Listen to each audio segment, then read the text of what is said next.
قبر کے عذاب کا تصور اسلامی عقائد میں ایک نہایت اہم مقام رکھتا ہے۔ یہ عقیدہ ہمیں یاد دلاتا ہے کہ دنیا کی زندگی عارضی ہے اور اس کے بعد ایک طویل اور حقیقی زندگی کا آغاز ہوتا ہے جو موت کے فوراً بعد قبر میں شروع ہو جاتی ہے۔ جیسے ہی انسان کی روح قبض ہوتی ہے، اس کی آخرت کی منزلوں کا سلسلہ شروع ہو جاتا ہے۔ قبر وہ پہلا مرحلہ ہے جہاں انسان اپنے اعمال کے نتائج کا سامنا کرتا ہے۔ جب انسان کو دفن کر دیا جاتا ہے تو فرشتے اس کے پاس آتے ہیں۔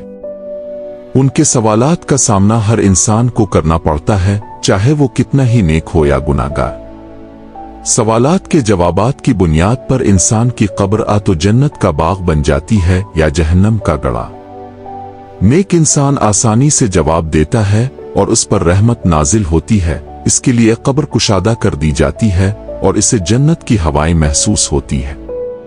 وہ سکون سے سو جاتا ہے جیسے ایک دلہن اپنے شوہر کے انتظار میں ہو۔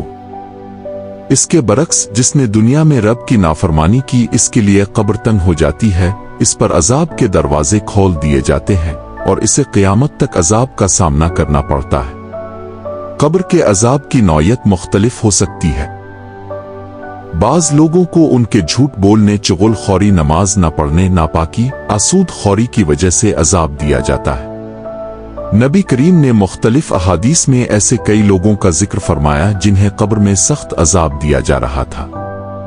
ایک شخص جو چغل خوری کرتا تھا، اس کی قبر میں آگ بھڑک رہی تھی۔ ایک عورت جو اپنی زبان سے دوسروں کو تکلیف دیتی تھی، اس پر عذاب کے فرشتے مقرر تھے۔ ایک اور شخص جو پیشاب سے پاکی کا خیال نہیں رکھتا تھا، اسے سخت عذاب میں مبتلا دیکھا گیا۔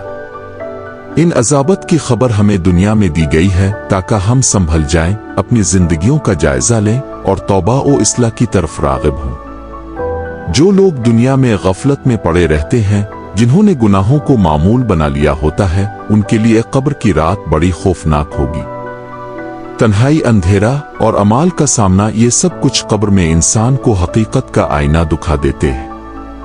وہاں نہ مال کام آتا ہے، نہ رشتہ دار، نہ شہرت، نہ کوئی اور سہارا، بس اعمال ہی ساتھی بنتے ہیں۔ قبر کا عذاب صرف کافروں کے لیے نہیں بلکہ گناہگار مسلمانوں کے لیے بھی ہو سکتا ہے۔ اسی لیے نبی کریم نے بارہا قبر کے عذاب سے پناہ مانگی اور اپنے امتیوں کو بھی تلقین فرمائی کہ وہ ہر نماز کے بعد اللہ سے پناہ مانگیں۔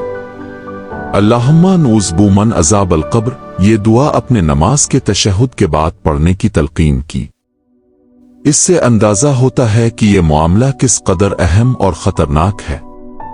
قبر کی زندگی اگرچہ نظر نہیں آتی مگر اس کا وجود یقینی ہے۔ یہ غیب کا حصہ ہے جس پر ایمان رکھنا ضروری ہے۔ جو لوگ اسے نظر انداز کرتے ہیں یا محض علامتی سمجھتے ہیں، وہ بڑی غلطی میں ہے۔ یہ مرحلہ آخرت کی تیاری کا پہلا اور سب سے اہم زینہ ہے۔